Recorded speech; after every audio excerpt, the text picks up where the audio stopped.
ఇంకా రానున్న తరాల్లో ఇంకా ఎక్కువ మందికి హెయిర్ ఊడిపోతాయా? ఒకవేళ అయితే కారణాలు ఏంటి? 15 ఏళ్ళకి బట్టతలు వస్తుంది రానున్న రోజుల్లో.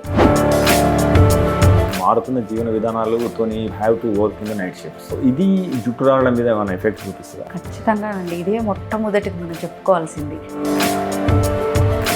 ఏ యూట్యూబ్లో కానీ గూగుల్ ఎక్కడ చూసినా కానీ ఫస్ట్ జుట్టు ఊడుతుంది అంటే జాబ్ మనం రోజులో 9 గంటలు చేస్తాం అనుకుందామండి, మిగతా 16 గంటలు 15 గంటలు మన చేతిలో ఉన్నాయి కదా.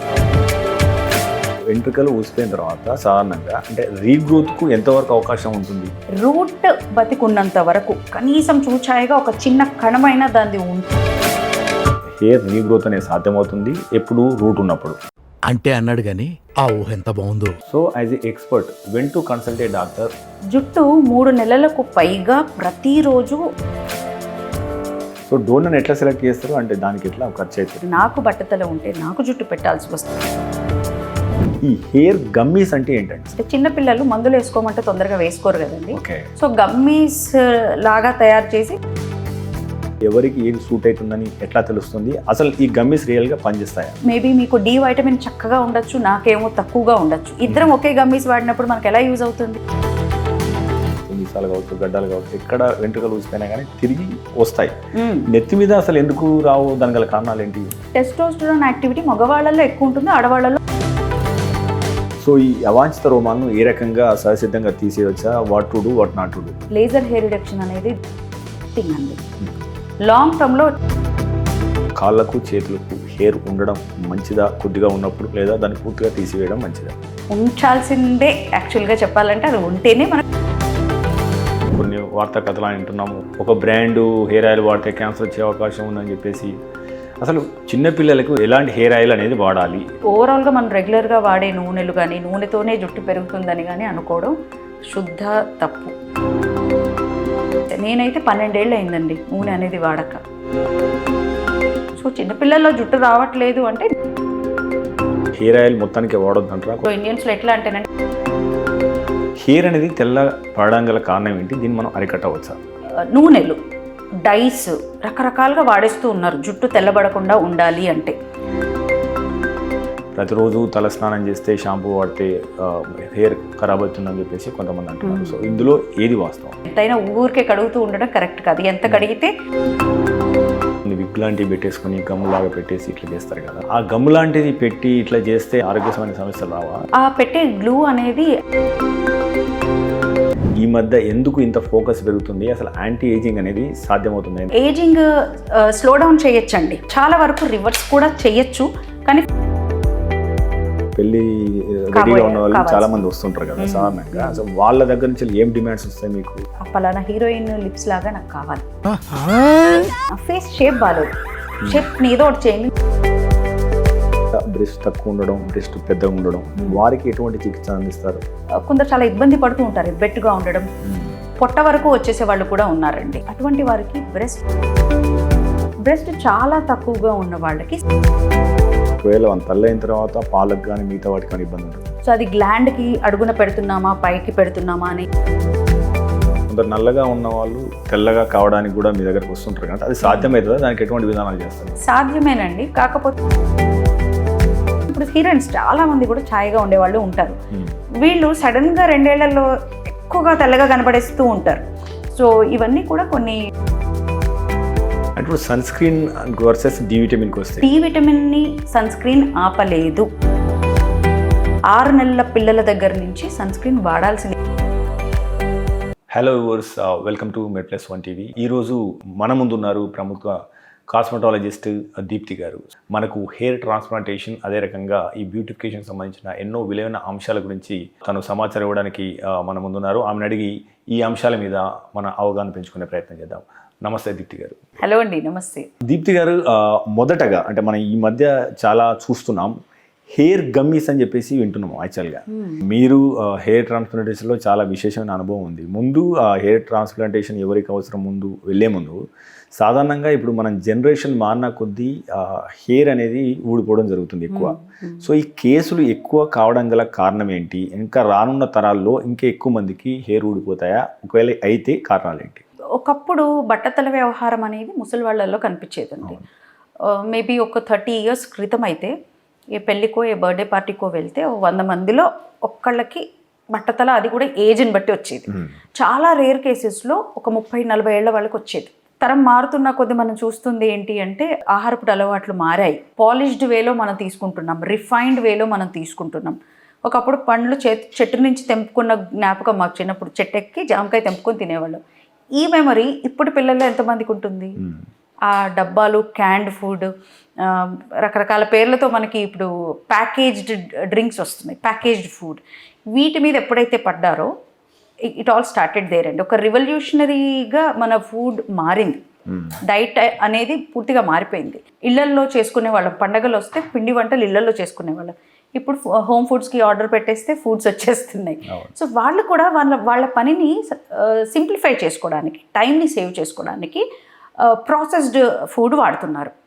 అంటే ఇంట్లో చేసిన నెయ్యి వాడట్లేదు మనం, పాలు అనేవి గేదెల నుంచి తెచ్చుకున్నవి కాదు. అన్నీ అంటే మన లైఫ్ స్టైల్ కూడా అంత ఫాస్ట్ ఫార్వర్డ్ మోషన్లో వెళ్తున్నప్పుడు ఇంట్లో కూర్చొని ఇవన్నీ చేస్తూ కూర్చోలేం కనుక మనం కూడా ఈ బయట వాటి మీద డిపెండ్ అయ్యి, ఈ బయట వాటివి కాస్త processed food, packaged food, క్యాండ్ food మీద డిపెండ్ అవుతున్నాం. నాకు తెలిసి ఇక్కడ ఒకటి మొదలైంది. రెండవది స్ట్రెస్ లెవెల్స్ అండి. మన పరుగుల జీవితంలో పడి స్ట్రెస్ అనేది అసలు చాలా, it's a fact of life these days. Stress అనేది ఎవరికో ఒకరికి ఉండేది ఒకప్పుడు, ఇంటి పెద్దకు ఉండేది, బయటికి వెళ్ళి వ్యవహారాలు చక్కబెట్టుకొచ్చి డబ్బు సంపాదించుకొచ్చే వాళ్ళకి స్ట్రెస్ ఉండేది ఒకప్పుడు. ఇప్పుడు అలా కాదు, ప్రతి ఒక్కరికి, చిన్నపిల్లలకి ఎగ్జామ్స్ దగ్గర నుంచి, బుక్స్, టీచర్స్ దగ్గర నుంచి అన్నీ స్ట్రెస్మయం అయిపోయినాయి కదా. So this is the fact of life and we are into stress. స్ట్రెస్ని మనల్ని విడదీసి చూడలేము ఇప్పుడు మనం. ఇంకా రానున్న రోజులు ఎట్లా ఉంటుంది మేడం? అంటే 15 ఏళ్ళకే బట్టతలు వస్తుంది రానున్న రోజుల్లో. ఓకే, ఖచ్చితంగా ఇది ఇంకొక 5-10 ఏళ్లలో మనం చూడబోతున్నాం. అంటే కొంతమంది అనేది అంటే ఎవల్యూషన్లో సాధారణంగా అవసరం లేని పరిణామ క్రమంలో వెళ్ళిపోతూ ఉంటాయి అని చెప్పేసి అంటారు కదా. సో యాక్చువల్గా హెయిర్తోని అంటే పని ఏమీ లేదు ఎక్కువ యాక్చువల్గా. సో ఆ క్రమంలో మనం పరిణామం చెందుతున్నాం అనుకోవచ్చా? డెఫినెట్లీ ఇది కూడా చాలా వరకు యాప్ట్ అండి. ఏ రకంగా అంటే ఒకప్పుడు మనుషులు చెట్ల మధ్యలో, అడవుల మధ్యలో ఉన్నప్పుడు పురుగుల నుంచి మనల్ని మనం కాపాడుకోవడానికి బాడీ హెయిర్ అనేది హెల్ప్ఫుల్గా ఉండేది. ఏ పురుగో పుట్టురో మనకి ఎక్కుతున్నప్పుడు మనకి ముందు సెన్స్ చేసేవి ఇవి. అలాగే ఈ కనుబొమ్మలు ఎండ నుంచి కాపాడుకోవడానికి, మన కన్ను చూస్తున్నప్పుడు ఎండ కళ్ళల్లో డైరెక్ట్గా పడకుండా, డస్ట్ అనేది కళ్ళల్లో డైరెక్ట్ పడకుండా ఈ రెప్పలు, కనుబొమ్మలు. అలాగే బాడీ మీద హెయిర్ అనేది మనకి టెంపరేచర్కి అక్లమటైజ్ అవ్వడానికి, బాగా చలి నుంచి కాపాడుకోవడానికి, అట్ ద సేమ్ టైం చెమట విడుదల అవుతున్నప్పుడు మనల్ని మనం షీల్డింగ్గా ఈ హెయిర్ అనేది కాపాడడానికి హెల్ప్ అయ్యేది. చాలా రకాలుగా మనల్ని బాడీ హెల్ప్ చేయడానికి ఈ హెయిర్ యూజ్ ఉండేది. ఇప్పుడు వాటి అవసరం తక్కువైపోయింది కదా. బట్టలు వచ్చేసినాయి, మనకి రకరకాల బట్టలు వచ్చేసినాయి. వేరే వాటి చర్మాన్ని ఒలిచి మరి మనం పైన బట్టలుగా కప్పుకుంటున్నాం. జుట్టుతో పెద్ద పని లేకుండా పోయింది. ఇప్పుడు ఉన్నదాన్ని కూడా లేజర్ హెయిర్ రిడక్షన్ చేస్తూ తీసేస్తున్నారు.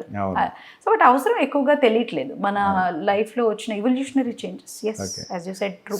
సో మీరు అన్నట్టు లేజర్ తీసేస్తున్నారు. సాధారణంగా ఇప్పుడు జుట్టు రాలుతుంది యాక్చువల్గా, ఆ కేసులు పెరుగుతున్నాయి రాను. ఒకవేళ జుట్టు రాలితే సో సాధారణంగా ఎన్ని రకాల విధానాలు ఉన్నాయి? అంటే ఏది హెయిర్ ట్రాన్స్ప్లాంటేషన్ కావచ్చు, కొంతమంది సాధారణంగా గమ్ము పెట్టి అతుకు పెట్టడం కావచ్చు. సో అంటే how many types are there and దేన్ని మనం ఎట్లా చూజ్ చేసుకోవాలి యాక్చువల్గా? లాస్ట్ 5-10 ఇయర్స్లో అయితేనండి మామూలుగా థిన్నింగ్ ఉంది. థిన్నింగ్ ఉన్న వాళ్ళకి, ఫర్ ఎగ్జాంపుల్ థిన్నింగ్ ఉంటే రకరకాల ట్రీట్మెంట్స్, పిఆర్పి ట్రీట్మెంట్లని, గ్రోత్ ఫ్యాక్టర్ కాన్సన్ట్రేట్ ట్రీట్మెంట్స్ అనేసి, ఇంజెక్టబుల్స్ ఇవన్నీ కూడా. అలాగే రూట్ స్టిమ్యులేషన్ థెరపీస్ అని, మీసోథెరపీస్ అని రకరకాల థెరపీస్ ఉండేవి. ఇవి కాకుండా కమోఫ్లాజ్ చేయడానికి ఇప్పుడు మీరు చూసే ఉంటారు, గ్యాప్స్ మీద ఒక పౌడర్ లాంటిది చల్లేసి, కన్సీలర్స్ అంటారు, దాచిపెట్టడం స్కాల్ప్ని విజిబుల్గా ఉండకుండా. ఇలాంటివి పర్మనెంట్ చేసుకోవడానికి స్కాల్ప్ పిగ్మెంటేషన్ ఒకటి వచ్చింది ఈ మధ్య. అంటే జుట్టు లాంటి దాన్ని టాటూ వేసేసి మనం స్కాల్ప్ని కప్పి పెట్టేది, ఇలాంటివి వచ్చినాయి. అలాగే ట్రాన్స్ప్లాంటేషన్కి వెళ్ళలేని వారు, కుదరదు ఇంకా వీరికి డోనర్ ఏరియా ప్రాపర్గా లేదు, ట్రాన్స్ప్లాంటేషనే చేసుకోవాలి అనుకున్న వారికి సిలికాన్ ప్యాచెస్ అనేవి వచ్చినాయి. ఏం లేదు, గ్లూ పెట్టేసేసి అక్కడ అతికిచ్చేసేయడం. మరి విగ్గుల్ లాంటివి ఉన్నాయి. ఇంకా కొంతమందికి ఏంటి అంటే సిలికాన్ ఫైబర్స్ అనేవి టెంపరీ ట్రాన్స్ప్లాంట్ చేసి పెట్టేయడం ఉన్నాయి, ఫైబర్స్ అంటారు వీటిని. అలాగే ఎఫ్యూటీ టెక్నిక్స్లో హెయిర్ ట్రాన్స్ప్లాంట్ చేయడం అనేది ఇట్లా బోలెడు ఉన్నాయండి. కొన్ని సీరమ్స్తో, కొన్ని ఆయిల్స్తో, కొన్ని మెడికేషన్స్తో స్కాల్ప్ పైన పెట్టడం ద్వారా కూడా జుట్టును రప్పించగల అడ్వాన్స్ థెరపీస్ మన దగ్గర ఉన్నాయి. అంటే ఇవి ఎంతవరకు సేఫ్ మేడం, అండ్ ఏది ఎవరికి సెట్ అవుతుందని ఎట్లా చేస్తాం, what is the best way, ఉత్తమమైన పద్ధతి ఏంటి? జుట్టు డైరెక్ట్గా బట్టతల అనేది వచ్చేసేదండి. జుట్టు పోయి మనకి ముందు సిగ్నల్స్ ఇస్తూ ఉంటుంది. డాండ్రఫ్ వస్తుంది ఫస్ట్. ఈ డాండ్రఫ్ మీద ఫోకస్ చేస్తూ థిన్నింగ్ అవుతుందన్న విషయాన్ని మనం చూసుకోము. చాలామంది కూడా డాండ్రఫ్ అనేది కేవలం డాండ్రఫ్గా చూస్తూ ఉంటారు, షాంపూలు వాడేస్తూ ఉంటారు ఇలా. లేదా తెల్ల వెంట్రుకల సమస్యల ద్వారా రూట్ ఎక్కడో వీక్ అవుతుంది అన్న సంకేతం మనకు వస్తూ ఉంటుంది. డైస్ వాడేసి అక్కడితో వదిలేస్తూ ఉంటాం. కాకపోతే దీని అండర్లయింగ్ ఇష్యూస్ నుంచి సెట్ చేసుకుంటూ వస్తే జుట్టు రాలడం, లాస్ అవ్వడం, ఫాల్ వేరు మళ్ళీ లాస్ వేరండి. అంటే మళ్ళీ తిరిగి రానిది లాస్ అనేది, పోయింది ఇంకంతే. జుట్టు రాలడం, ఫాల్ అనేది మళ్ళీ వచ్చే ఛాన్సెస్ ఎక్కువగా ఉన్నాయి. So hair fall, hair loss, thinning, బాల్డింగ్లో మళ్ళీ గ్రేడ్స్ ఉంటాయి. గ్రేడ్ 3 వరకు కూడా మనకి పిఆర్పి ట్రీట్మెంట్లు, సీరమ్స్ ఇవి హెల్ప్ అవుతూ ఉంటాయి. ఆ గ్రేడ్ 3 దాటితే కాస్త ట్రాన్స్ప్లాంటేషన్ అనేవి అవసరం పడవచ్చు, విగ్గులు అనేవి అవసరం పడవచ్చు. మళ్ళీ అగైన్ సిలికాన్ ప్యాచెస్ ఆ ట్రాన్స్ప్లాంటేషన్ అనేవి మన డోనర్ ఏరియా ఎంతవరకు పోయింది, ఎంతవరకు మనకు జుట్టు ఉంది అనే దాన్ని బట్టి డిసైడ్ అవుతూ ఉంటారు. So it all depends on the grading అండి. అంటే మేడం వెంట్రుకలు ఊసిపోయిన తర్వాత సాధారణంగా అంటే రీగ్రోత్కు ఎంతవరకు అవకాశం ఉంటుంది? చాలా వరకు రీగ్రోత్కి అవకాశం ఉంటుందండి. రూట్ బతికున్నంత వరకు కనీసం చూచాయిగా ఒక చిన్న కణమైన దాన్ని ఉంటే దాన్ని ట్రిగర్ చేస్తే ఖచ్చితంగా జుట్టు వాపస్ తీసుకురావచ్చు. అక్కడ అసలు రూటే లేదు, మొత్తం రూటే అక్కడ అంతరించిపోయినాక మనం ఏం చేయలేము, ట్రాన్స్ప్లాంటేషన్ చేసుకోవాలి. సో అది మనకి మైక్రోస్కోపికల్గా కొన్ని టెస్ట్స్ ఉంటాయి, అనాలిసిస్లు కొన్ని ఉంటాయండి. ఆ అనాలిసిస్ ద్వారా ఏం లేదు, మామూలు సిస్టంలో కంప్యూటర్ స్క్రీన్ పైన మనం చూడొచ్చు, మ్యాగ్నిఫై చేసి చూడొచ్చు. స్కాల్ప్ అనాలిసిస్లో, హెయిర్ అనాలిసిస్లో తెలుసుకోవచ్చు ఇంకా ఈ జుట్టు ఎన్నాళ్ళు ఉంటుంది, రూట్ ఇంకెన్నేళ్ళు బతుకుతుంది, ఏ స్థాయిలో ఉంది, ఇంకెన్నేళ్లలో అది పూర్తిగా పోతుంది అనేది కొన్ని చూసి చెప్పవచ్చును, కొన్ని అనాలిసిస్ ద్వారా చెప్పవచ్చును. సో ఏ పరిస్థితిలో ఉన్నామనే దాన్ని బట్టి, అంటే ఇంకా రూట్ ఉంది అంటే దాన్ని root stimulation therapies, PRP therapies, GFC థెరపీస్తో మళ్ళీ వెనక్కి రీగెయిన్ చేయొచ్చు. కొన్ని డిహెచ్టి అనే హార్మోన్ అటాక్ అయినప్పుడు రూట్ ష్రింక్ అయిపోతున్న టైంలో డిహెచ్టి బ్లాకర్స్ని ఇవ్వాల్సి రావచ్చు. కొన్నిసార్లు ట్రాన్స్ప్లాంటేషనే మనకి ఫైనల్ ఇది కావచ్చు. ట్రాన్స్ప్లాంటేషన్లు ఇంకెన్ని రకాలు ఉన్నాయి మేడం? అసలు యాక్చువల్గా ట్రాన్స్ప్లాంటేషన్ ఎక్కడి నుంచి మొదలయ్యి విధానం ఎట్లా క్లోజ్ అవుతుంది, అది ఎంతకాలం ఉంటుంది, ఎంత ఖర్చు అవుతుంది, దాని గురించి వివరిస్తారు. హెయిర్ ట్రాన్స్ప్లాంటేషన్లో ముందు మనకి ఈ ముందు రిసీడ్ అవుతుందా, ఈ మధ్యలో కూడా పోయిందా, పోయింది మాత్రమే కాక కాస్త నేటివ్ హెయిర్ ఆల్రెడీ ఉన్నాయా, అంటే జస్ట్ ఫిల్లింగ్ అవసరమా అనే దాన్ని ముందు చూసుకోవాలి. ఏ గ్రేడ్లో ఉన్నారు. జనరల్గా ఎఫ్యూఈ టెక్నిక్, ఎఫ్యూటీ టెక్నిక్స్ అనేవి బాగా ప్రాచుర్యం చెందినవి. ఇప్పుడు రీసెంట్గా డైరెక్ట్ హెయిర్ ఇంప్లాంటేషన్ అనేది ఒకటి వచ్చింది. వీటిల్లో మనకి హెయిర్ లైన్ కలుపుతూ ముందు భాగాన్ని పెట్టడానికైతే మాత్రం మనకి ఎఫ్యూఈ, ఎఫ్యూటీ టెక్నిక్స్ సరిపోతాయి. అండ్ మన డోనర్ ఏరియా, స్కాల్ప్ వెనక భాగంలో ఉన్న డోనర్ ఏరియా ఏదైతే డిహెచ్టి హార్మోన్కి రెసిస్టెంట్గా ఉంటుందో ఆ ఏరియాని తీసుకొచ్చి ఇక్కడ పెట్టచ్చు. లేదు నాకు డోనర్ బాగా తక్కువ ఉన్నది, ఇక్కడ వరకే నాకు అది సరిపోతుంది, వెనక హెయిర్ పోయిన దానికి పెట్టేంత నాకు డోనర్ లేదు అన్నప్పుడు, లేదా ఫిల్లింగ్ పర్పస్కి అంటే అక్కడక్కడ మాత్రమే గ్యాప్స్ ఫిల్ చేయడానికి ఈ వెనక డోనర్ సరిపోకపోతే అప్పుడు బాడీ హెయిర్ అంటే ఈ గడ్డం ఇక్కడ భాగము, ఛాతీ భాగం నుంచి తీసుకున్న హెయిర్ కూడా అమర్చచ్చు. కాకపోతే అది పెద్దగా థిక్నెస్ పెరగదు, కానీ కామోఫ్లాజింగ్కి హెల్ప్ అవుతుందండి. అంటే అక్కడక్కడ మనకి డోనర్ సరిపోకపోతే ఫిల్లింగ్ అనేది మనం ఈ హెయిర్ని వాడచ్చు. సో డోనర్ ఎట్లా సెలెక్ట్ చేస్తారు, అంటే దానికి ఎట్లా ఖర్చు అవుతుందా, లేకపోతే ఎట్లా సెలెక్ట్ చేస్తారు? మన ఓన్ డోనరే ఉంటుందండి. ఇప్పుడు నాకు బట్టతల ఉంటే నాకు జుట్టు పెట్టాల్సి వస్తే వెనక డోనర్ ఏరియాని మాత్రమే పెట్టగలము. వేరే మనిషి డోనర్ని తీసుకోవడం అనేది సక్సెస్ఫుల్గా ప్రూవ్ అవ్వలేదు.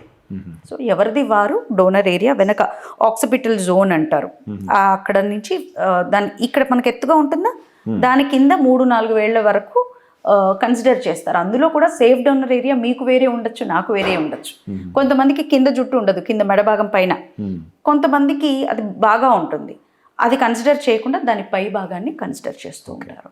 ఇప్పుడు సాధారణంగా అందరికీ ప్రధాన సమస్య ఏంటంటే నెత్తి మీద జుట్టు ఊడిపోవడం, మళ్ళీ రాకపోవడం. సాధారణంగా శరీరంలో చాలా భాగాల్లో కనువ బొమ్మలు కావచ్చు, మీసాలు కావచ్చు, గడ్డలు కావచ్చు, ఎక్కడ వెంట్రుకలు ఊసిపోయినా కానీ తిరిగి వస్తాయి. నెత్తి మీద అసలు ఎందుకు రావు, దాని గల కారణాలు ఏంటి? డిహెచ్టి అనే ఒక హార్మోన్ ఉంటుందండి, డైహైడ్రో టెస్టోస్టిరాన్ అంటారు. టెస్టోస్టిరాన్ యాక్టివిటీ మగవాళ్ళలో ఎక్కువ ఉంటుంది, ఆడవాళ్ళలో తక్కువ ఉంటుంది బట్ తక్కువగా ఉంటుంది. మరి హార్మోనల్ ఇష్యూస్ ఉన్నప్పుడు ఆడవాళ్ళల్లో కూడా ఈ డిహెచ్టి అనేది యాక్టివేట్ అవుతుంది. సో ఇది మెయిన్ ట్రిగరింగ్ ఫ్యాక్టర్. ఇది రూట్స్కి అతుక్కుపోయి బాండ్ అయ్యి బైండ్ అయ్యి రూట్ని కుంచింపజేసేదిగా ఉంటుందన్నమాట. సో ఈ డిహెచ్డి అనేది అధిక స్థాయిలో ఉన్నప్పుడు, ఇది ఎప్పుడెప్పుడు అధిక స్థాయిలో ఉంటుందనేది మళ్ళీ బ్లడ్ టెస్ట్లో చూడాలి. ఎక్కువగా 40 ఏళ్లకు దగ్గర పడుతున్న వాళ్ళల్లో ఈ డిహెచ్డి అనేది మరీ తక్కువ ఉండడం లేదా ఎక్కువ ఉండడం జరుగుతూ ఉంటుంది. ఆండ్రోపాజ్ అనే కండిషన్లో వీటి ట్రిగర్స్ ఎక్కువగా ఉంటూ ఉంటాయి.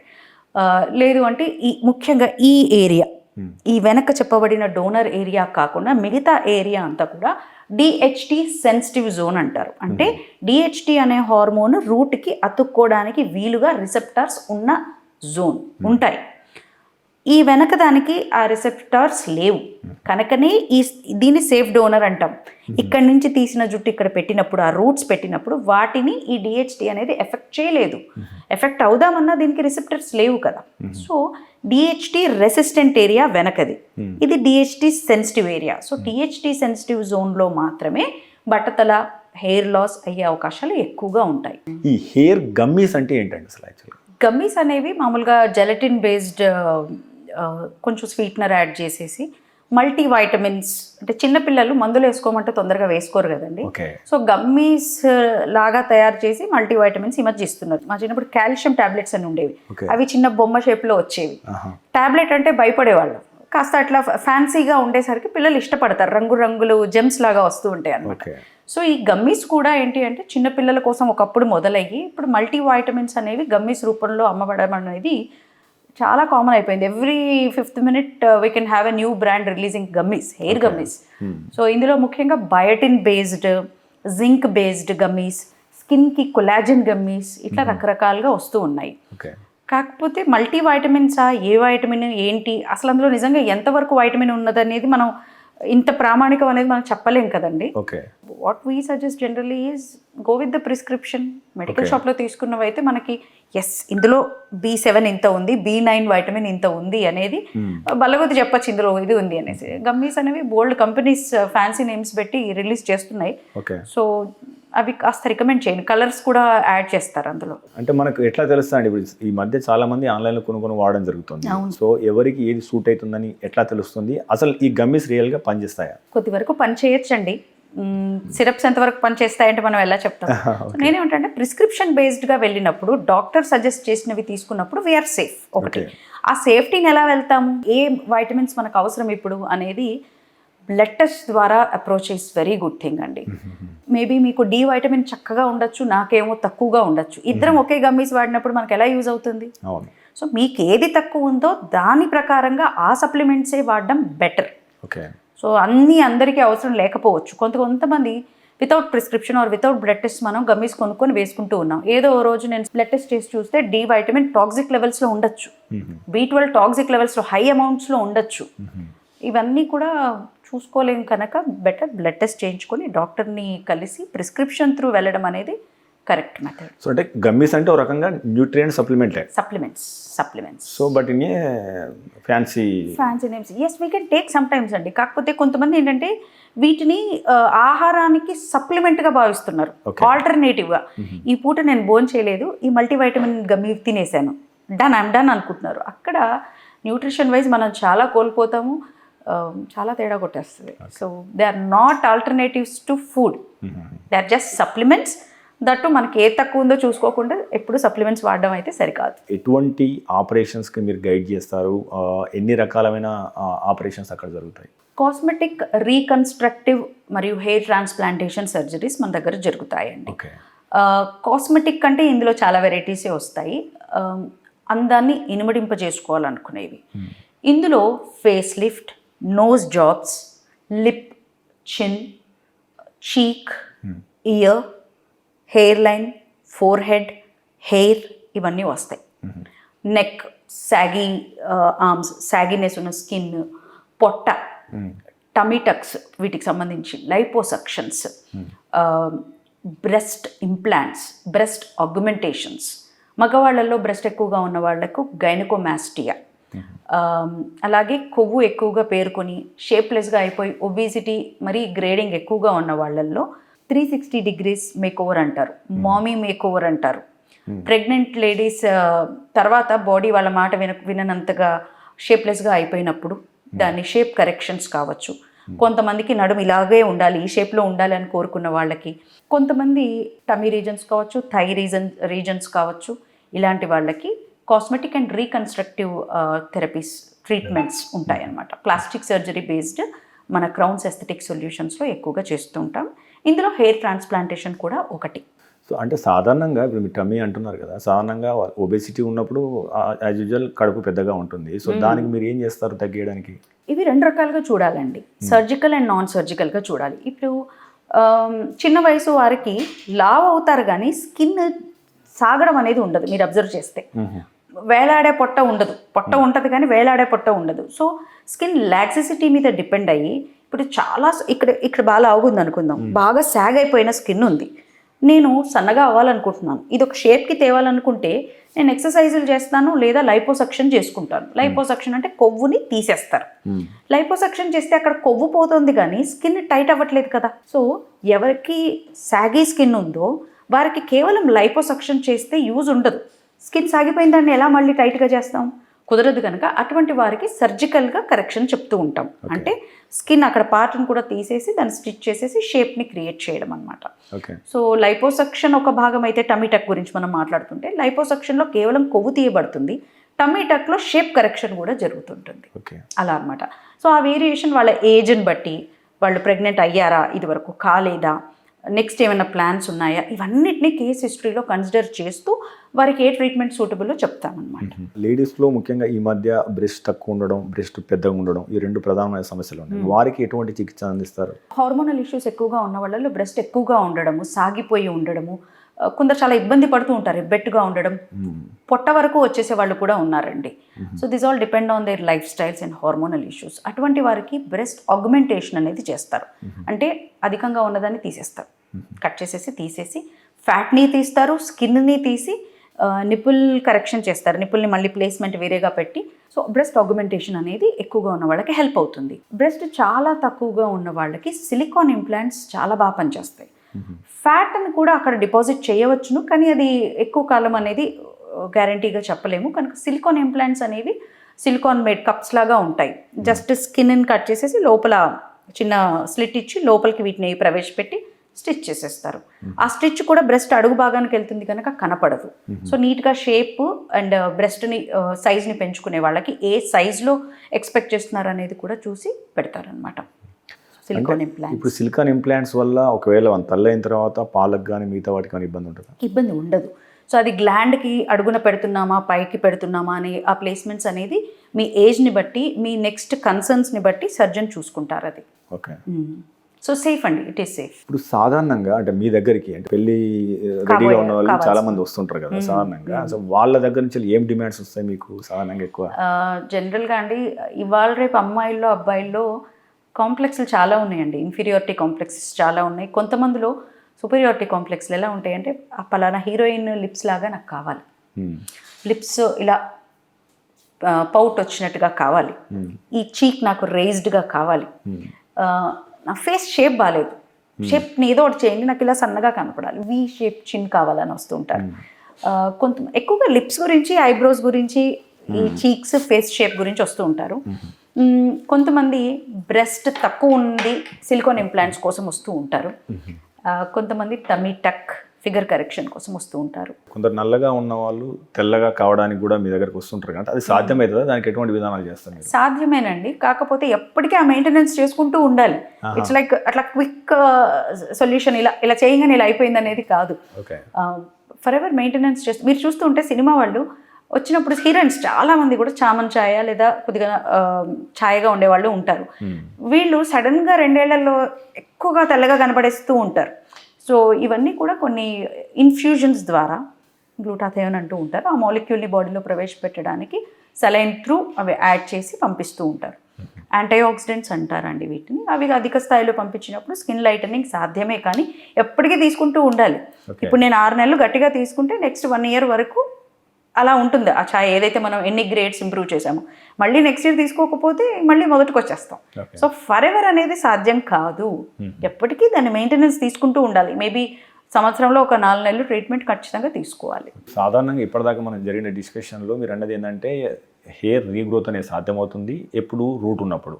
సో రూట్ ఉన్నది లేనిది మీరు కొన్ని పరీక్షల ద్వారా నిర్ధారిస్తారు, దాన్ని మైక్రోస్కోప్ తోటి చూడడం, ఒక ఎక్స్పర్ట్ అడ్వైజ్ ఇవన్నీ కావాలి. But when to consult doctor అనేది పెద్ద క్వశ్చన్ ఇక్కడ. సో ఇప్పుడు ఆరోగ్యంగానే ఉన్నట్టు అనిపిస్తుంది, లేదా కొద్దిగా పల్చగా అవుతున్న ఇబ్బందులే అనిపిస్తుంది, కానీ తీరా డాక్టర్ దగ్గరికి వెళ్ళినప్పుడు చేతి దాటొచ్చు పరిస్థితి. So as a expert when to consult a doctor regarding hour hair అంటే మీరు ఏం చెప్తారు? జుట్టు 3 నెలలకు పైగా ప్రతిరోజు అధికంగా అంటే 150 దాటి వెంట్రుకలు ఊడుతున్నాయంటే అసలు ఇంట్లో మనకు తెలియకుండానే జుట్టు అనే మాట ఎక్కువ వస్తుంటుంది. జుట్టు రాలుతుంది, ఇల్లు ఊడ్చేటప్పుడు జుట్టు అంటాము, స్నానానికి వెళ్ళినప్పుడు తలస్నానం చేస్తే చేతికి వచ్చేస్తూ ఉంటాయి, డ్రైన్ దగ్గర ఎక్కువగా పేరుకుంటూ పోవడము, దువ్వినప్పుడు ఎక్కువ రావడం, ఇది మరీ 3 నెలలకు మించి వస్తూ ఉన్నట్లయితే, లేదు ఏదైనా పెద్ద జ్వరం వచ్చాక జుట్టు అధికంగా రాలుతూ ఉన్నట్లయితే, అది మళ్ళీ రిటర్న్ వచ్చినట్టుగా అనిపించకుండా స్కాల్ప్ విజిబుల్ అవుతూ ఉంటే ఇట్స్ హై టైం డాక్టర్ని మీట్ అవ్వాలి. కనీసం ఒక జనరల్ ఫిజిషియన్ని కలిసి మన బ్లడ్ టెస్ట్ నుంచి మొదలు పెట్టాలండి. చాలామంది ఏంటంటే పలానా షాంపూ పలానా డై వాడాకే రియలైజ్ అవుతూ ఉంటారు. మన రోజువారీ ఫుడ్లో మనం వీక్ అయ్యాము, బాడీ వీక్ అయింది అంటే హెయిర్ ఖచ్చితంగా వీక్ అవుద్ది, ఫాలో అవుతుంటుంది. That's the time you have to consult. మారుతున్న జీవన విధానాలతో ఇప్పుడు సాఫ్ట్వేర్లో you have to work in the night shifts. So కొంతమందికి ఎప్పుడు తింటున్నారో తెలవదు, లేదా అంటే డిస్టర్బ్ అయింది, టైం అనేది సైకిల్ అనేది ప్రాపర్గా లేదండి. సో ఇది జుట్టు రావడం మీద ఏమైనా ఎఫెక్ట్ చూపిస్తుందా? ఖచ్చితంగా అండి, ఇదే మొట్టమొదటిది మనం చెప్పుకోవాల్సింది. Okay, life style. మీకు ఎవరినైనా మీరు ఎక్కడైనా ఏ యూట్యూబ్లో కానీ గూగుల్ ఎక్కడ చూసినా కానీ ఫస్ట్ జుట్టు ఊడుతుంది అంటే ప్రోటీన్ తినండి, టైంకి తినండి, ఎక్సర్సైజ్ చేయండి, స్ట్రెస్ని మేనేజ్ చేసుకోండి, లైఫ్ స్టైల్ మోడిఫికేషన్స్ చేయండి అనే చెప్తారు ముందు. ఇది చెప్పడానికి ఒక 4 ముక్కల్లో ఉంది కానీ చాలా డెప్త్లో ఉన్నదండి. లైఫ్ స్టైల్ మోడిఫికేషన్ అంటే మనం పొద్దున లేచే టైము, సాయంత్రం నిద్రపోయే టైము, పనివేళలు, కూర్చొని ఎక్కువగా ఉంటున్నామా, కదలకుండా సెడెంటరీ లైఫ్ స్టైల్ ఎక్కువగా ఉన్నదా, టైంకి తింటున్నామా లేదా, ఇవి చాలా ఇంపార్టెంట్ అండి. ఇవన్నీ కూడా బాడీలోని హార్మోన్స్ని రెగ్యులేట్ చేయడానికి హెల్ప్ అవుతాయి ప్రాపర్గా. ఎప్పుడైతే ఆ నార్మల్ అనేది తప్పిందో, మనం ఎప్పుడో తప్పాము నార్మల్ అనేది, ఎలాంటి చీకటైతే పడుకోవాలి, పగలైతే మెలకు ఉండాలి, వ్యాయామం చేసుకోవాలి, కీప్ మూవింగ్, ఇది మెయిన్ కదా. కాస్త శ్రమించాలి, శారీరకంగా మనకు శ్రమ అనేది అవసరం. అది ఎప్పుడైతే కోల్పోయామో, డెస్క్ల దగ్గర కూర్చొని కంప్యూటర్ల దగ్గర జాబులు కూర్చొని ఉండేవి ఎక్కువగా ఉన్నాయి మనకి ఈ మధ్య జాబ్స్ ఏవి చూసినా, అక్కడే మనం ఎప్పుడో కోల్పోయామండి. రాత్రుళ్ళు టీవీలు వచ్చి సినిమాలు, టీవీ సిరీస్లు, వెబ్ సిరీస్లు అన్నీ చూసి, సీరియళ్ళు చూసి 11:30కో పడుకుంటున్నాం. 7 8 పడుకునే వాళ్ళు ఎంతమంది ఉన్నారు ఇప్పట్లో? ఒకప్పుడు ఉండేది అది, చీకటి పడితే నిద్రపోయేవాళ్ళు అంతే, ఇంక వేరే ఇది లేదు. ఆర్టిఫిషియల్ మోడ్ ఆఫ్ లైట్ మీద కూడా మనం డిపెండ్ అవుతున్నాం ఎక్కువగా. చీకటి అవ్వగానే నిద్రపోవాలి కదా, మనమేమో ఇంట్లో జిగేల్మంటూ లైట్లు వేసుకుంటాం, టీవీలు పెట్టుకుంటాం, ఫోన్లు వాడుతున్నాం, గాన్. ఇక్కడే సెడెంటరీ లైఫ్ స్టైల్ అనేది మొదలైంది. అంటే ఇప్పుడు మేడం, ఇప్పుడు దీన్ని మనం అనొచ్చు కానీ దీన్ని మనం we can't avoid it. When you are working in a software you need to work in the night shifts. So మరి దానికి ఏం చేయాలి? What is the solution? ఇప్పుడు మనం శారీరకంగా శ్రమ పడలేనప్పుడు తిండిలో మనం కొన్ని మార్పులు చేసుకోవాల్సిందే. అందరిలాగా తింటాను, నా వర్క్ మాత్రం ఇలా ఉంది అంటే కుదరదు. మీరు ఎక్కువసేపు కూర్చుంటున్నారు కనుక మీ క్యాలరీస్ మీద మీరు ఫోకస్ చేయాల్సి ఉంటుంది. మిగతావి కంట్రోల్ చేయొచ్చు కదా. మేబీ మీరు ఆ కూర్చునే పొజిషన్ని, మీ జాబ్ని మీరు కంట్రోల్ చేయలేరు. జాబ్ మనం రోజులో 9 గంటలు చేస్తాం అనుకుందామండి, 8-9 గంటలు. మిగతా 16 గంటలు 15 గంటలు మన చేతిలో ఉన్నాయి కదా, వాటిని మనం ఎంత బాగా సద్వినియోగపరుచుకుంటున్నాం. నిద్రపోయే టైంలో ప్రాపర్గా నిద్రపోతున్నాం, కనీసం నిద్ర ప్రాపర్గా ఉంటుందా, తిండి ప్రాపర్గా ఉంటుందా, ఈ రెండు మిగతావి మన చేతుల్లో ఉన్నవే కదా. సో చాలామంది ఏంటంటే దే బ్లేమ్ దేర్ వర్క్, నా వర్క్ ఇంతే అంటారు. మిగతా 24 గంటల్లో 8 గంటలు మాత్రమే మనం పని చేస్తున్నాం. మిగతా టైంని మనం ఎలా సద్వినియోగపరుచుకుంటున్నాం, అవైనా హెల్తీగా ఉన్నాయా, ఇది చూసుకోవాలి. సో మేడం దీప్తి గారు, సాధారణంగా ఇప్పుడు హెయిర్ ఉండాల్సిన చోట ఉండకపోవడం ఒక సమస్య అయితే, ఎక్కడైతే ఉండొద్దో అక్కడ ఉండడం కూడా ఒక సమస్య. Very true. సో ముఖ్యంగా లేడీస్లో ఏ అన్వాంటెడ్ హెయిర్ అనేది చాలా సమస్యగా మారుతుంది. సో దీన్ని తీసివేయడానికి ఉన్న ఉత్తమమైన పద్ధతులు ఏంటి? సహజసిద్ధంగా మనం ఏమైనా చేయవచ్చా? ఏం చేయొద్దు, ఏం చేయాలి? ఎక్సెస్ అండ్ అన్వాంటెడ్ హెయిర్ అనేది పట్టి పీడిస్తుంది అందరినీ. చెప్పాలంటే ఆడవాళ్ళలో ఇది చాలా పెద్ద ఇబ్బందికరమైన సమస్య. మీసాల్లాగా రావడం, గడ్డం రావడము, చంపలమైన ఈ సైడ్ లాక్స్ దగ్గర నుంచి ఇక్కడికి హెయిర్ బాగా వచ్చేయడము, ఇవన్నీ కూడా పెద్ద ప్రాబ్లమ్స్. చేతుల పైన అవాంఛిత రోమాలు ఎక్కువగా రావడం అనేది బాగానే ఉంది. సో దీనికి కూడా సెడెంటరీ లైఫ్ స్టైల్, హార్మోనల్ ఇష్యూస్నే మనం బ్లేమ్ చేయాల్సి ఉంటుందండి. థైరాయిడ్, పీసీఓడి సమస్యలు, వీటి కారణంగా టెస్టోస్టెరాన్ లెవెల్స్ అనేవి ఆడవాళ్ళల్లో అధిక స్థాయిలో పెరిగిపోతున్నాయి. ఉండాల్సిన ఈస్ట్రోజన్ ఇవి తగ్గిపోవడము, టెస్టోస్టెరాన్ పెరిగిపోవడము ఎక్కువగా జరుగుతున్నది. Okay madam. సో ఈ అవాంఛిత రోమాలను ఏ రకంగా సహసిద్ధంగా తీసేయవచ్చా? What to do, what not to do? Laser hair reduction అనేది ది బెస్ట్ థింగ్ అండి. లాంగ్ టర్మ్లో చాలా బాగా సాటిస్ఫాక్షన్ ఉంటుంది వీటి వల్ల. అంటే పైన స్కిన్ని పాడు చేయకుండా అడుగున ఉన్న మెలనోసైట్ని ష్రింక్ చేస్తూ, అది మళ్ళీ నల్ల వెంట్రుకలు ఉన్నప్పుడే సాధ్యం అండి ఇది లేజర్ హెయిర్ రిడక్షన్. నల్లగా ఉన్నప్పుడే, అంటే మెలనోసైట్ యాక్టివిటీ ప్రాపర్గా ఉన్నప్పుడే దాన్ని హిట్ చేయగలం. ఎందుకంటే ఈ లేజర్స్ అనేవి ఆ మెలనోసైట్ని హిట్ చేస్తూ హెయిర్ కలర్ని డిస్కలర్ చేస్తూ తర్వాత రూట్ని నిర్వీర్యం చేస్తూ ఉంటాయి. ఇది ప్రాసెస్. దాదాపు 1 సంవత్సరం పాటు మనం ఈ లేజర్ హెయిర్ రిడక్షన్స్ తీసుకున్నట్లయితే లాంగ్ టర్మ్ మళ్ళీ ఈ ప్రాబ్లం ఉండదు. మరి ఎప్పుడైనా హార్మోనల్ ఇష్యూస్ వచ్చినప్పుడు ట్రిగర్ అయ్యే ఛాన్సెస్ ఉంటాయి. సో లేజర్ హెయిర్ రిడక్షన్ అనేది కూడా చాలా మంచి ప్రాసెసే అయినా కూడా తెల్ల వెంట్రుకలు వచ్చే సమయంలో ఇది యూజ్ అవ్వదు, తెల్ల వెంట్రుకలు ఉంటాయి. ఇంకా బెటర్ ప్రాసెసెస్ ఏంటి అంటే నేనైతే లేజర్ హెయిర్ రిడక్షన్ అనే చెప్తానండి. వ్యాక్సింగ్ ఇవన్నీ కూడా స్కిన్ సాగినెస్కి, స్కిన్ ఎరప్షన్స్కి, స్కిన్ ఎలర్జీస్కి కారకాలు అవుతూ ఉంటాయి. కొన్ని రకాల క్రీమ్స్ ఉంటాయి, కాకపోతే అవి అందరి స్కిన్కి పడాలని రూల్ లేదు కదా. స్కిన్ నల్లబడిపోవడం అనేది, పర్టికులర్గా అన్ఈవెన్ టోన్ రావడం అనేది దీనివల్ల జరుగుతూ ఉంటుంది. సో లేజర్ హెయిర్ రిడక్షన్స్ అనేవి బెస్ట్ అని చెప్పచ్చు. సో మేడం, అంటే ఇప్పుడు హెయిర్ను మనం పూర్తిగా తొలగించే విధానానికి వస్తే సాధారణంగా కొంతమంది వ్యాక్స్ చేయిస్తారు. యాక్చువల్గా ముఖ్యంగా లేడీస్లో కాళ్ళకు చేతులకు కూడా వ్యాక్స్ చేయించే కల్చర్ ఎక్కువగా ఉంటుంది. సాధారణంగా హెయిర్ అనేది స్వేద గ్రంథులు ఉంటాయి, ఎండాకాలం కానీ చెమట వచ్చినప్పుడు దాని ద్వారా బయటకు వస్తుందని ఒక సహసిద్ధంగా ఒక పద్ధతి ఏర్పడింది. యాక్చువల్గా కాళ్ళకు చేతులకు హెయిర్ ఉండడం మంచిదా కొద్దిగా ఉన్నప్పుడు, లేదా దాన్ని పూర్తిగా తీసివేయడం మంచిదా? ఉండడమే మంచిదండి. మీరు జస్ట్ ఇమాజిన్, మామూలుగా మగవాళ్ళు షేవ్ చేసేస్తూ ఉంటారు. చేసినప్పుడు మీకు స్కిన్ అంతా ఇలా లాగినట్టుగా, పీకినట్టుగా, డ్రైగా అనిపిస్తుంది కదా. మళ్ళీ మనం కాస్త మాయిశ్చరైజ్ అవన్నీ పెట్టుకోవాల్సి వస్తుంది. సో సహజ సిద్ధంగా వచ్చిన దాన్ని ఉంచడమే మేలు. ముఖ్యంగా కాళ్ళకి చేతులకి అంటే అది మనకి ఎస్థెటిక్గా బయటికి బాగా కనపడకపోవచ్చు. కాకపోతే కొంతమంది అవసరమైన చోట కూడా హెయిర్ని పూర్తిగా నిర్మూలిస్తున్నారు. కొంత ఆ జుట్టు దగ్గర ఆ ఆయిల్స్ ఎక్కడైతే రిలీజ్ అవుతున్నాయో అక్కడ కొన్ని ఫ్లోరా, మైక్రోబియల్ ఫ్లోరా అని కొన్ని అవసరమైనవి ఉంటాయండి. బయట నుంచి వచ్చే ఇన్ఫెక్షన్స్ నుంచి మనల్ని కాపాడడానికి ఈ హెయిర్ అనేది కొంతవరకు హెల్ప్ అవుతుంది, అడ్డుకుంటుంది. ఎప్పుడైతే ఆ ప్రొటెక్టివ్ బ్యారియర్ అనేది లేదో, హెయిర్ అనేది ఒక ప్రొటెక్టివ్ బ్యారియర్, అది లేదో we are very much prone to infections. So ఉంచాల్సిందే యాక్చువల్గా చెప్పాలంటే, అది ఉంటేనే మనకు ప్రొటెక్షన్. సహజసిద్ధంగా వచ్చిన వాటిని మనం పని కట్టుకొని తీసేస్తున్నాం. అంటే అది కొంత కల్చర్లో మీసాలను గడ్డాన్ని కూడా యాజ్ యూజువల్గా వాళ్ళది డోంట్ డిస్టర్బ్. ఎస్, అది ఉంచడమే మంచిది. పూర్తిగా తీసినప్పుడు ఇంకా మీరు మెయింటెనెన్స్ అనేది స్టార్ట్ చేయాలి. ఎప్పటికీ మీరు క్రీమ్స్ మీద వాటి మీద డిపెండ్ అవ్వాల్సిందే, ఓకే, తప్పదు. సో ఇంకోటి మేడం, ఇది బ్యూటీ డ్రిప్స్, గ్లో డ్రిప్స్ అంటున్నాం కదా, దీని గురించి కొద్దిగా వివరిస్తారా మీరు? చాలా మంచి క్వశ్చన్ అడిగారండి. ఈ మధ్య బాగా క్రేజ్ ఉంది మార్కెట్లో వీటికి. ఏం లేదండి, ఇప్పుడు నేను ఇందాక మీరు స్కిన్ వైట్నింగ్ గురించి లాస్ట్లో మాట్లాడినప్పుడు గ్లూటాథయోన్ అని ఒకటి చెప్పాను. తెల్లగా కావాలనుకునే వారికి సెలైన్లో కలిపి గ్లూటాథయోన్ ఇస్తారు. కొంతమంది ఊరికే డ్రై అయిపోతుంది. మాకు నిన్న ఒక కాల్ వచ్చింది, లిప్స్ బాగా డ్రై అవుతున్నాయి, డీహైడ్రేటెడ్గా ఉంది, బాడీ అంతా డ్రైగా ఇలా లాగినట్టుగా, చిన్న వయసే అయినా సరే సన్నటి గీతలు నా స్కిన్ పైన కనబడుతున్నాయి, ఇక్కడ కూడా గీతలుగా, నాకు ఏదో లాగినట్టుగా టైట్గా అనిపిస్తుంది, స్కిన్ ఫ్రీగా లేదు, సప్పుల్గా లేదు అని. అలాంటి వారికి మనం మామూలుగా కళ్ళు తిరిగి పడిపోయిన వాళ్ళకి రింగర్ లాక్టేట్లు, సెలైన్లు ఎలా విన్నాం, గ్లూకోజ్ పెట్టడం అంటూ ఉంటారు. ఇలా ఇచ్చేవాళ్ళు అలానే కొన్ని న్యూట్రియంట్స్ని యాడ్ చేసుకొని మీసో కాక్టైల్స్ అని మధ్య వస్తున్నాయి. ఇవేంటి అంటే ట్రేస్ మినరల్స్, ట్రేస్ ఎలిమెంట్స్ కొన్ని ఉంటాయి, మెగ్నీషియం, పొటాషియం ఇలాంటివి. అంటే మనం మరి ఐరన్, కాల్షియం ఇలాంటి పెద్ద పెద్దవి మాట్లాడుకుని ఇంకా చిన్నవి కూడా కొన్ని అవసరమైన ఫైన్ థింగ్స్ ఉంటాయి, వాటిని కూడా బాడీకి అందజేయడమేనండి ఇవన్నీ కూడా.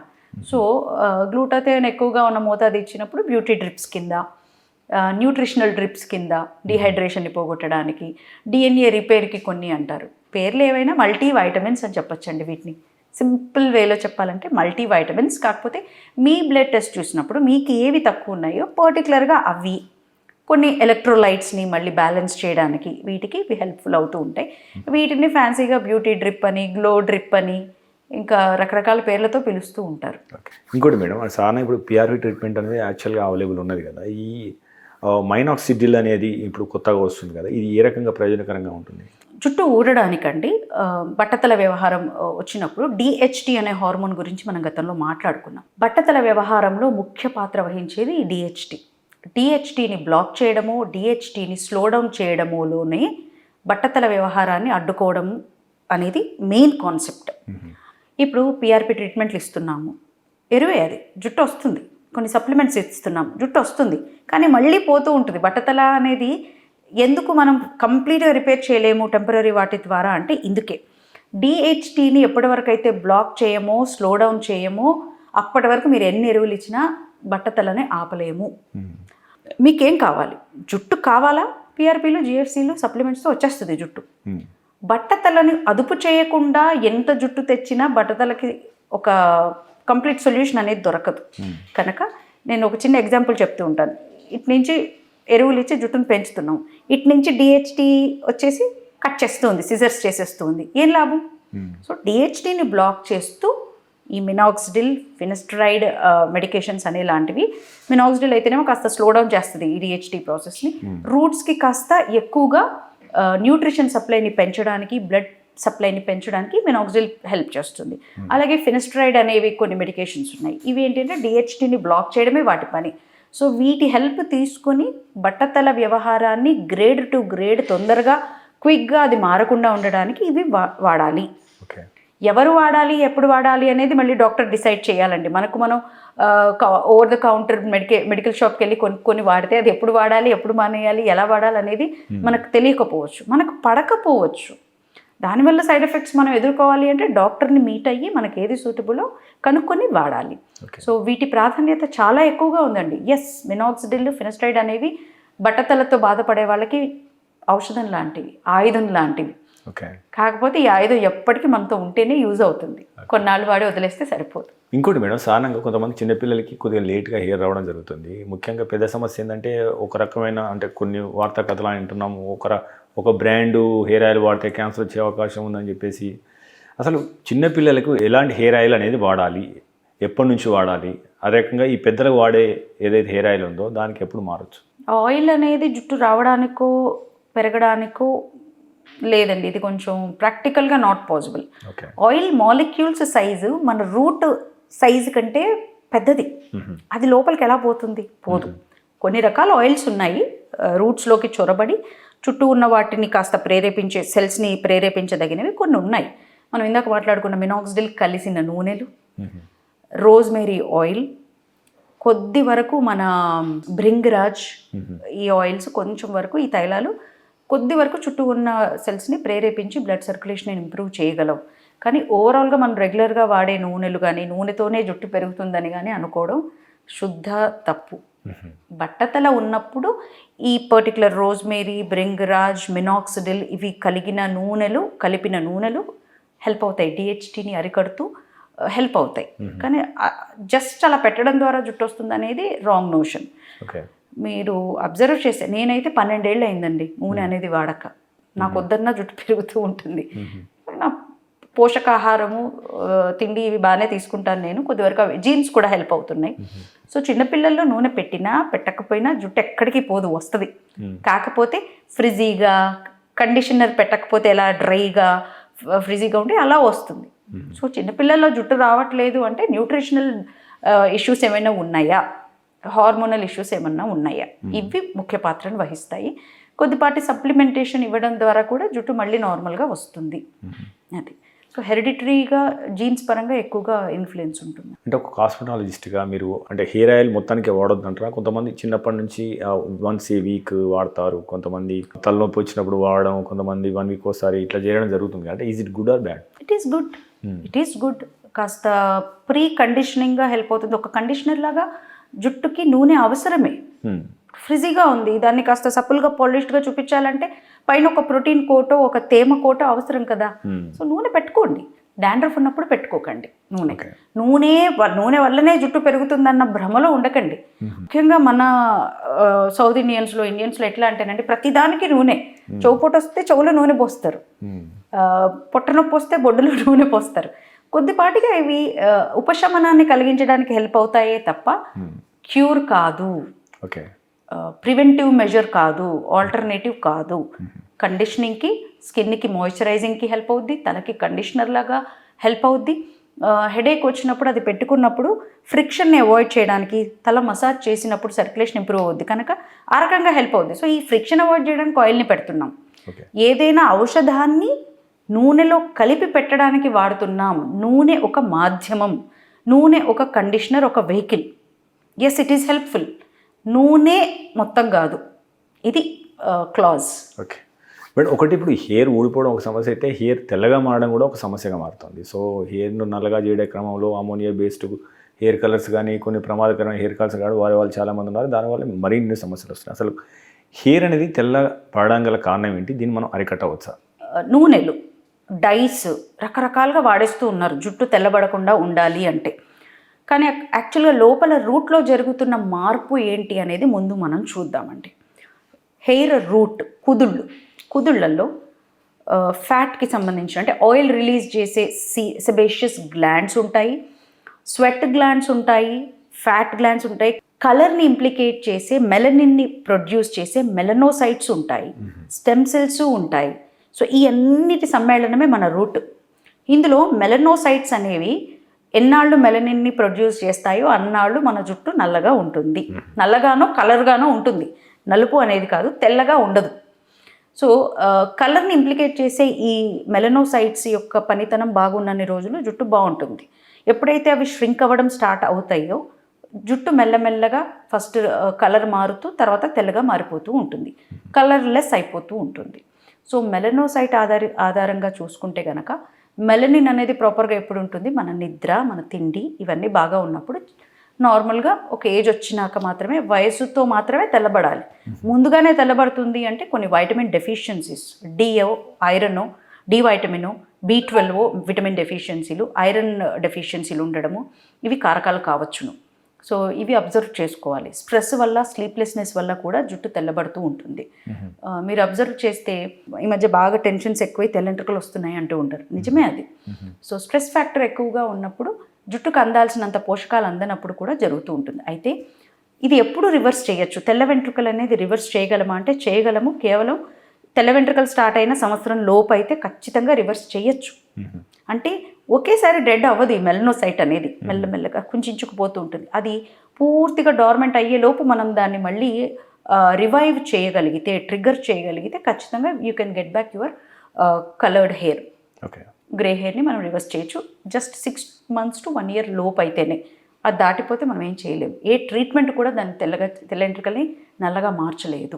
ఇంకోటి మేడం, సాధారణంగా తలస్నానం గురించి కొన్ని రకాల విభిన్నమైన వాదనలు ఉన్నాయి. అంటే తలస్నానం మంచిదని, కొంతవరకు వీక్లీ ఒకటేసారి చేయాలని, ప్రతిరోజు తలస్నానం చేస్తే షాంపూ వాడితే హెయిర్ ఖరాబ్ అవుతుందని చెప్పేసి కొంతమంది అంటున్నారు. సో ఇందులో ఏది వాస్తవం? కొంతమందికి చెమట ఎక్కువగా రిలీజ్ అవుతుంది, కొంతమందికి అసలు చెమటే రాదు, కొంతమందికి ఈరోజు తలస్నానం చేస్తే రేపు జిడ్డు అయిపోతూ ఉంటుంది. థిన్ హెయిర్ ఉన్న వాళ్ళకి ఎక్కువగా జిడ్డు అవుతూ ఉంటుంది. సో మన అవసరాన్ని బట్టి, మనం ఉన్న పరిస్థితిని బట్టి తలస్నానం వారానికి 1 సారి 3 సార్లు, ఆల్టర్నేట్ డేస్ కూడా చేయొచ్చు. జిమ్ గోయింగ్ పీపుల్ ఉంటారండి, వాళ్ళకి రోజు చెమట పట్టిద్ది. పొద్దున సాయంత్రం యాక్టివిటీలో ఉన్న వాళ్ళు రోజు చేయాల్సి వస్తుంది. సో అందరికీ ఇలా చేయండి అని చెప్పడానికి లేదు. మీ స్కాల్ప్కి ఏదైతే బెటర్, మీ స్కాల్ప్ చూసి చెప్పచ్చు. సో పొడవు జుట్టు ఉన్న వాళ్ళకైతే రోజు కడిగితే ఆ హెయిర్ అనేది బాగా డ్రై అవుట్ అయ్యి, ఫ్రిజీ అయ్యి, బ్రేకేజ్ సమస్యలు ఉంటాయి కనుక పొడవు జుట్టు కల వాళ్ళు వారంలో 1-2 సార్లు చేయమని చెప్తూ ఉంటాము. బట్టతల వ్యవహారం ఎక్కువగా ఉన్న వాళ్ళకి నుదురు పైన ఈ స్కాల్ప్ తిన్నున్న చోట బాగా జిడ్డు కారిపోయి అది మొహం మీదకి కారిపోతూ ఉంటుంది. అలాంటి వాళ్ళని కూడా రోజు చేయమని చెప్తూ ఉంటాం. రోజు చేయకుండా ఉండడం మేలు. ఎంతైనా ఊరికే కడుగుతూ ఉండడం కరెక్ట్ కాదు. ఎంత కడిగితే అంత జిడ్డు మళ్ళీ వస్తూ ఉంటుంది. సో వారంలో 3 సార్లు అనేది ఉత్తమం. మరీ అవసరమైతే ఆల్టర్నేట్ డేస్. ఇంకోటి మేడం, సాధారణంగా ఇప్పుడు ఈ హెయిర్ ట్రాన్స్ప్లాంటేషన్ కాకుండా కొంతమంది విగ్ లాంటివి పెట్టేసుకొని గమ్ములాగా పెట్టేసి ఇట్లా చేస్తారు కదా. సో ఆ గమ్ము లాంటిది పెట్టి ఇట్లా చేస్తే అక్కడ ఏమైనా ఇష్యూస్ వచ్చే ఆరోగ్యమైన సమస్యలు రావా? సో ఎటువంటి జాగ్రత్తలు తీసుకోవాలి అక్కడ? ఆ పెట్టే గ్లూ అనేది యాంటీసెప్టిక్ అయి ఉంటుందండి చాలా వరకు. అది ముందు ట్రయల్ అనేది చేయాలి. స్కాల్ప్కి అది పడుతుంది. కొంతమందికి మీరు చూస్తే చిన్న అలోవెరా మొక్కను ముట్టుకుంటే కూడా కొందరికి దురదలు వచ్చేస్తుంటాయి. అటువంటి వారు ఈ సిలికాన్ ప్యాచెస్కి వెళ్ళి ఈ గ్లూస్ పెడితే ఇరిటేషన్, రెడ్నెస్ ఇవి సహజం. సో మనకు అసలు అది ఎంతవరకు పడుతుంది అనేది ముందు చూసుకోవాలి. డైరెక్ట్గా సిలికాన్ ప్యాచెస్కి వెళ్ళకుండా అందులో ఏం వాడుతున్నారో ఆ మిశ్రమం మన స్కాల్ప్కి పడుతుందా అనేది చూసుకోవాలి. కొంతమందికి చెమటలు పడితే కూడా దురద వచ్చేస్తూ ఉంటుంది. అట్లాంటి వాళ్ళు ఈ ప్యాచెస్ పెట్టుకుంటే తీసేదాకా వాళ్ళకి తలంతా దద్దులైపోతూ ఉంటాయి. సో ఇది ఏదైనా సరే ప్యాచ్ టెస్ట్ అనేది చేశాకే ప్రొసీడ్ అవ్వాలండి. మేడం, ఈ మధ్య ఎక్కువగా అంటే ఏదైనా మెడిసిన్ కానీ లేదా రీసెర్చ్ చూసినప్పుడు యాంటీ ఏజింగ్ అనేది ఒక ఫ్యాన్సీ వర్డ్లో తయారైంది. యాంటీ ఏజింగ్ మీద ఈ మధ్య ఎందుకు ఇంత ఫోకస్ పెరుగుతుంది? అసలు యాంటీ ఏజింగ్ అనేది సాధ్యమవుతుంది? ఎందుకంటే మనిషి అనే వాళ్ళకి ఏజ్ పెరగాల్సిందే. మా అంటే కొన్ని రోజులు బ్యూటిఫికేషన్ చేయొచ్చు కానీ we can't reverse the age. చేయలేము. సో అంటే ఈ రంగంలో వస్తున్న మార్పులు ఏంటి? ఏజింగ్ స్లో డౌన్ చేయొచ్చండి. ఓకే, చాలా వరకు రివర్స్ కూడా చేయొచ్చు, కానీ ఫరెవర్ అది నిలిచిపోదు. మనకి ఏజింగ్ ఎక్కడ తెలుస్తుందండి? ఫస్ట్ జుట్టు తెల్లబడ్డము, జుట్టు రాలిపోతూ ఉండడము, చీక్స్ వాల్యూమ్ని కోల్పోవడము, ప్రోటీన్ స్కిన్లో ఎలాస్టిసిటీ కోల్పోతూ ప్రోటీన్ కోల్పోతుంది అనే విషయాన్ని, కొలాజన్ ఎలాస్టిన్ ఇవి కోల్పోతుంది అనేది చూపిస్తూ ఉంటుంది. ముడతలు రావడము, అలాగే ఇక్కడ గొంతు భాగం సాగి స్కిన్ అయిపోవడము, లాక్సిసిటీ మిస్ అవ్వడము, స్కిన్ సాగి కావడం, ఇలాంటివి అంటే కనపడేవి మనం కాస్మెటాలజీ వైజ్ చూసుకుంటే కనుక. సో వీటిని మొదటి నుంచి స్కిన్ పరంగా మనం చూస్తే మొదటి నుంచి మంచి న్యూట్రిషన్, కొన్ని మెయింటెనెన్స్ స్టెప్స్ లాంటివి, మాయిశ్చరైజర్ పెట్టడం, సన్ స్క్రీన్ ప్రాపర్గా పెట్టడం, స్మోకింగ్ లాంటివి చేయకుండా ఉండడం, ఆల్కహాల్ ఎక్కువ తీసుకుంటే స్కిన్ డీహైడ్రేట్ అయిపోతుంది కనుక దాన్ని అవాయిడ్ చేస్తూ ఉండడం, ఆక్సిజన్ సప్లైని మనం అడ్డుకోకుండా ఇటువంటి బ్యాడ్ హ్యాబిట్స్ని నిర్మూలించుకోవడము, ఇలాంటివి చేస్తూ ఉండడం మొట్టమొదటి స్టెప్. ఫస్ట్ది లైఫ్ స్టైల్ మోడిఫికేషన్స్. రెండవది లైఫ్ స్టైల్లో ఈ డైట్, వ్యాయామం ఇవన్నీ వస్తాయి. రెండవది skin maintenance and hair maintenance. మెయింటెనెన్స్లో భాగంగా స్కిన్ని ఎప్పుడు హైడ్రేటెడ్గా ఉంచడం, మాయిశ్చరైజింగ్ చేసుకుంటూ ఉండడం, సన్ స్క్రీన్ వాడడం. సన్ నుంచి ఎక్కువగా మనకి అంటే చిన్న వయసులోనే ఎర్లీ ఏజింగ్ ప్రాపర్టీస్ని పెంచుతూ ఉంటుంది, ఎర్లీ ఏజింగ్ చేస్తూ ఉంటుంది ఈ సన్ అనేది. సో దాని నుంచి కాపాడుకోవడానికి హెల్ప్ అవుతుంది. సో ఎర్లీ ఏజింగ్ని అవాయిడ్ చేయొచ్చు, ఏజింగ్ని కొద్దిపాటిగా స్లో డౌన్ చేయొచ్చు. యాంటీ ఏజింగ్ అనే ప్రాపర్టీ చాలా వరకు అచీవ్ చేయొచ్చు. ఓకే, అంటే ఇప్పుడు సన్ స్క్రీన్ వర్సెస్ డి విటమిన్కి వస్తే అంటే పొద్దున ఎండలో ఉండడం మంచిది వితౌట్ సన్ స్క్రీన్. సో ఆ తర్వాత ఆఫ్టర్ 11 తర్వాత సన్ స్క్రీన్ పెట్టుకుని బయటకు రావాలంటారా? ఇంట్లో ఉన్నా కూడా సన్ స్క్రీన్ అవసరం అండి. డి విటమిన్ని సన్ స్క్రీన్ ఆపలేదు. కేవలం సన్ స్క్రీన్ ఒక పేస్ట్ ఎలా పెట్టేయడం ద్వారా మనకు అందే డి వైటమిన్ ఆగదు. డి వైటమిన్ సింథసిస్ అనేది స్కిన్లో ఎప్పుడు జరుగుతుందంటే మనకి స్కిన్ పొరల కింద ఫ్యాట్ ఉంటుంది, గుడ్ ఫ్యాట్. ఈ గుడ్ ఫ్యాట్ని సన్లైట్ తాకినప్పుడు అప్పుడు మాత్రమే డి వైటమిన్ సింథసిస్ జరుగుతుంది. సో గుడ్ ఫ్యాట్ లేకుండా మీరు సన్ స్క్రీన్ వాడకుండా ఎండలో కూర్చున్న డి వైటమిన్ అందదు. You need some good fat to synthesize D vitamin on the skin. D vitamin అనేది కేవలం సన్ స్క్రీన్ అప్లై చేయడం వల్ల అందకపోవడం అనేది జరగదు. సో దీనికి మనం టెన్షన్ పడవసరం లేదు. కాకపోతే స్కిన్ అనేది బర్న్ అవ్వడము, ట్యాన్ అవ్వడము అనేది జరగకుండా ఉండడానికి ఇంట్లో ఉన్న, ఇప్పుడు మనం ఇంట్లో కూర్చున్నామండి, కిటికీలో నుంచి వెలుగు ఇలా కొడుతుంది ఇంట్లోకి. సో ఈ యూవీ రేడియేషన్ ఇంట్లోకి కూడా వస్తుంది, గ్లాస్ డోర్స్ని కూడా దాటుకొని రాగలదు. సో దాని నుంచి మరీ మొహం మీద ఆ లైటింగ్ పడకుండా చూసుకోగలిగితే, ఆ రేడియేషన్ పడకుండా ఉండగలిగితే సరిపోతుంది. అదర్వైజ్ ఇంట్లో ఉన్నా కూడా సన్ స్క్రీన్ వాడడమే మేలు.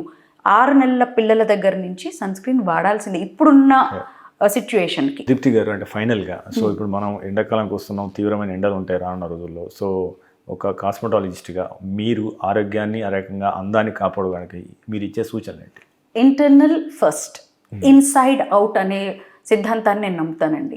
ఫస్ట్ ఇన్సైడ్ ప్రాపర్గా ఉంటే, ఇప్పుడు ఒక గ్లాస్ విండో ఉందండి, మరక అటు నుంచి ఉంది, మనం ఇటు నుంచి వేసి తోమేస్తున్నాం, ఆ మరక ఎంతకీ పోవట్లేదు. ఆ వెలుపల వైపు కూడా క్లీన్గా ఉండడం చాలా ఇంపార్టెంట్. సో మన గట్ హెల్త్ని బాగా చూసుకుంటూ, హైడ్రేషన్ లెవెల్స్ని అంటే నీటి శాతాన్ని మెయింటైన్ చేస్తూ, గుడ్ ఫ్యాట్స్ని బాడీలో మెయింటైన్ చేస్తూ, చెమటని వీలైనంత వరకు బయటికి పంపిస్తూ, పోర్స్ని క్లీన్గా ఉంచుకుంటూ ఉంటే ఇంటర్నల్గా మనం స్కిన్ని బాగా కాపాడుకోవచ్చు ఎండాకాలం కూడా. ఎక్స్టర్నల్గా మాయిశ్చరైజ్ చేస్తూ ఉండాలి. ఇది ఎండాకాలం కదా నేను మాయిశ్చరైజర్ పెట్టద్దు, నాది ఆయిలీ స్కిన్ కదా నేను మాయిశ్చరైజర్ పెట్టద్దు, ఈ కాన్సెప్ట్ ఉండకూడదు. ఏ కాలమైనా మాయిశ్చరైజర్ అనేది మొహం గడగగానే అప్లై చెయ్యాలి. అలాగని రాత్రిపూట కూడా అన్ని క్రీములు దట్టించేసి మొహానికి దట్టించేసి పడుకోకూడదు. కాస్త స్కిన్కి వెంటిలేషన్ అనేది కూడా అవసరం. చెమటలు, ఈ జిడ్డు ఇదంతా స్రవించాలి, బయటికి ఆ టాక్సిన్స్ వెళ్ళిపోవాలి కదా. సో ఈ మెకానిజంని కూడా అడ్డుకోకుండా కాస్త సమయం అనేది అంటే ఈవినింగ్స్ మేబీ సన్సెట్ తర్వాత స్కిన్ని ఫ్రీగా వదిలేయడం కూడా అంతే అవసరం. డే టైం ఇంట్లో ఉన్న బయట ఉన్న రోజులో 3 సార్లు సన్ స్క్రీన్ పెట్టాల్సిందే. ఓకే. డైరెక్ట్గా సన్ స్క్రీన్ పెట్టకాకుండా లైట్గా మాయిశ్చరైజర్ని ఫస్ట్ ఒక లేయర్ అప్లై చేసి సన్ స్క్రీన్ పెట్టుకోవాలి. సన్ స్క్రీన్ ఇంట్లో ఉన్న బయట ఉన్న పొద్దున 9ంటికి, మధ్యాహ్నం 12ంటికి, మళ్ళీ మధ్యాహ్నం 3ంటికి రీఅప్లికేషన్ చాలా ఇంపార్టెంట్. ఏదో సన్ స్క్రీన్ ఒక పూట పెడితే పెట్టనట్టే లెక్క. మనకి ఏ రకంగా ఈ ఊరి నుంచి ఇప్పుడు విజయవాడ వెళ్ళాలంటే మధ్యలో మనం పెట్రోల్లో డీజిల్లో పోయించాల్సిందే. నేను ఇక్కడ పోయించాను, అక్కడ పోయేదాకా మళ్ళీ రిటర్న్ వచ్చేదాకా అదే అంటే సరిపోదు. సన్ స్క్రీన్ కూడా అంతే. మనం ఎన్నిసార్లు తింటున్నామో అన్నిసార్లు సన్ స్క్రీన్ స్కిన్కి అవసరం. సో ఇవి బేసిక్వి పాటిస్తూ ఇంటర్నల్గా వాటర్ కంటెంట్ అనేది మెయింటైన్ చేయాలి. వాటర్, ఆయిల్స్, హెల్తీగా ఇంటర్నల్గా చర్మ గ్రంథుల నుంచి విడుదలయ్యే ఈ ఆయిల్, ఇవన్నీ కూడా పిహెచ్ మెయింటెనెన్స్ అనేది కూడా అంతే ఇంపార్టెంట్. అంటే ఆహారం విషయాలు కూడా ఏమైనా సజెషన్స్ ఇస్తారా? ఖచ్చితంగా అండి. ఇప్పుడు ప్రోటీన్ అనేది బాగా వినపడుతుంది. స్కిన్కి ప్రోటీన్, హెయిర్కి ప్రోటీన్, అందరం ప్రోటీన్ మీద పడ్డాం. మరి వైటమిన్స్ ఎక్కడి నుంచి వస్తాయి? ఫైబర్ ఎక్కడి నుంచి వస్తుంది? సో ప్రోటీన్తో పాటు మనకు ఫైబర్ కూడా ఇంపార్టెంట్. ఫైబర్తో పాటు వాటర్ కూడా అంతే ఇంపార్టెంట్. సో అధిక శాతం ప్రోటీన్ తింటున్నాం అనే ధ్యాస మాత్రమే కాకుండా ప్రోటీన్కి 3 ఇంతలు ఫైబర్ అంటే వెజిటబుల్ ఇంటెక్ కూడా చాలా ఇంపార్టెంట్. వీటితో పాటు నీటి శాతం కూడా అంతే ఇంపార్టెంట్. ఫ్రైడ్ ఐటమ్స్ని అవాయిడ్ చేసుకోవడము, మైదా రిలేటెడ్ ఐటమ్స్ అవాయిడ్ చేసుకోవడం. ఇంట్లో ఉంటున్నాం, సెలవులు కదా, క్విక్గా మ్యాగీ లాంటివి చేసేసుకొని తిందాం అనిపిస్తూ ఉంటుంది, అవి అవాయిడ్ చేయాలి. అలాగే ఫ్రూట్ మంచిది కదా అనేసి ఫ్రూట్స్ తినమంటే ఫ్రూట్ జ్యూసులు తాగుతున్నారు ఈ మధ్య, అది అస్సలు మంచిది కాదు. సో కొన్ని అవాయిడ్ చేసుకోవాల్సినవి ఉన్నాయి. అందులో ముఖ్యంగా starchy substances like potatoes avoid చేద్దాం. మైదా సంబంధిత బ్రెడ్లు, నూడిల్స్, బేకరీలో దొరికేవి అవాయిడ్ చేద్దాం. ఫ్రూట్ జ్యూసెస్ అవాయిడ్ చేద్దాం. ఇన్ఫ్లమేటరీ ప్రాపర్టీస్ ఉన్న ఫుడ్ ఐటమ్స్ని అవాయిడ్ చేద్దాము. అంటే వాతపూరితమైన ఆహారాలు అవాయిడ్ చేసుకుందాం. ఇవి అవాయిడ్ చేస్తూ ఆ రకంగా మీరు ప్రొసీడ్ అవ్వండి. సమ్మర్ హ్యాపీగా ఎంజాయ్ చేయొచ్చు. థ్యాంక్ యూ దీప్తి గారు. హెయిర్ ట్రాన్స్ప్లాంటేషన్, అదే రకంగా ఈ బ్యూటిఫికేషన్ సంబంధించి ఎన్నో విలువైన సమాచారం మాకు అందించారు. సో వ్యూవర్స్, ఇది ఈ వారం డాక్టర్ టాక్. వచ్చే వారం మరో డాక్టర్తో కలుద్దాం. చూస్తూనే ఉండండి MedPlus1 TV.